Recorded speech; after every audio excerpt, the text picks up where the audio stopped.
नमस्कार, मैं हूं प्रज्ञा मिश्रा और आप देख रहे हैं उल्टा चश्मा यूसी। रिपोर्ट्स कह रहे हैं कि अब तक 22 किसान बॉर्डर पर आंदोलन करते करते मर गए।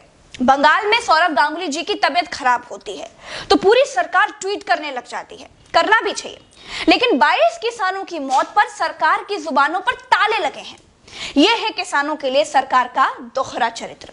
खैर, आज मैं आपसे बात करूंगी कि सरकार कृषि कानून वापस क्यों नहीं लेना चाह रही है, उसकी मजबूरी क्या है। देखिए, जब सारे उद्योग धंधे फेल हो गए थे, जब सारी इंडस्ट्रीज डूब गई थी, तब भी देश के किसानों ने ही देश की अर्थव्यवस्था को संभाले रखा। खेती ही एक ऐसा उद्योग था जो मुनाफे में था। अब सारे कॉर्पोरेट की गिद्ध नजर किसानों पर है, खेती पर है, फसल पर है, किसानों की जमीन पर है। देश की अर्थव्यवस्था के साथ पिछले 6-7 सालों में चीरहरण हुआ है और अर्थव्यवस्था के साथ पूरी तरह से बलात्कार किया गया है। और अपने इस इकोनॉमिक्स कोलैप्स को छुपाने के लिए किसानों को कॉर्पोरेट्स की झोली में अब फेंका जा रहा है। भारतवर्ष गर्दन तक कर्ज से डूबा हुआ है।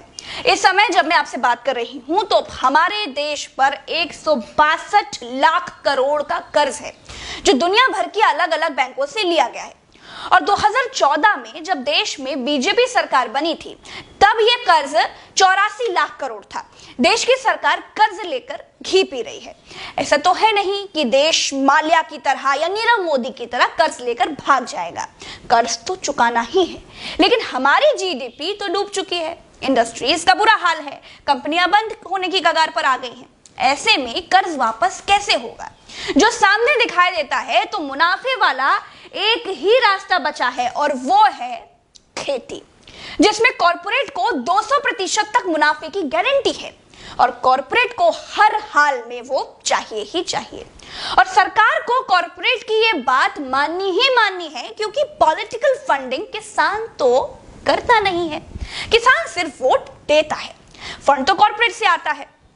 तो अब अगर आप कृषि कानून की जगह पर कॉर्पोरेट कानून कहें तो बात ज्यादा क्लियर समझ में आएगी। सरकार ने अपने कानून में कहा है कि किसान भंडारण कर सकता है। अब आप होनोलुलु की सरकार तो है नहीं कि आपको ये मालूम ही नहीं है कि जिस किसान को आप जिंदा रखने के लिए 6000 की खैरात दे रहे हैं, वो भंडारण करेगा कैसे? या 6000 में किसान ने अगर अपने गोदाम बनवा लिए हो तो उसकी जानकारी मुझे नहीं है इस वक्त पर। आपको अच्छी तरह से मालूम है कि देश का 95% किसान भंडारण नहीं कर सकता, तो फिर भंडारण करेगा कौन? 5 रुपए का भुट्टा 35 रुपए में बेचेगा कौन? फ्री की धनिया 50 रुपए में देगा कौन? वही आपका कॉर्पोरेट, जिसको हर हाल में इस देश को मुनाफे वाला किसान चाहिए ही चाहिए। देश में खेती से जुड़ी अर्थव्यवस्था को अगर अलग कर दिया जाए तो देश की जीडीपी 50% और गिर जाएगी। बेरोजगारी जो अभी 9% है, वो 35% पर पहुंच जाएगी। सरकार खेती को उन लोगों के हवाले कर देना चाहती है जो सब के सब फेल हो चुके हैं। अर्थव्यवस्था को मजबूत करने का इस वक्त पर सरकार के पास किसी तरह का कोई रोड मैप है ही नहीं। देश को जिंदा रखने के लिए सबसे बड़ी जरूरत है अन्न, और कॉर्पोरेट अब इस अन्न उद्योग पर कमांड करना चाहता है किसी भी हाल में। और जो बेवकूफ मुझसे ये कहते हैं कि एमएसपी यानी न्यूनतम समर्थन मूल्य खत्म होगा ही नहीं, वो ये बताएं कि सिलेंडर से सब्सिडी कैसे खत्म हो रही है, वो ये बताएं कि एयर इंडिया कैसे खत्म हो रहा है। जो ये कहते हैं कि मंडियां खत्म नहीं होगी, वो ये बताएं कि जियो के आगे बीएसएनएल कैसे खत्म हो रहा है। क्या आप भरोसा दिला सकते हैं कि किसान कॉर्पोरेट की हाथ का कठपुतली नहीं बन जाएगा?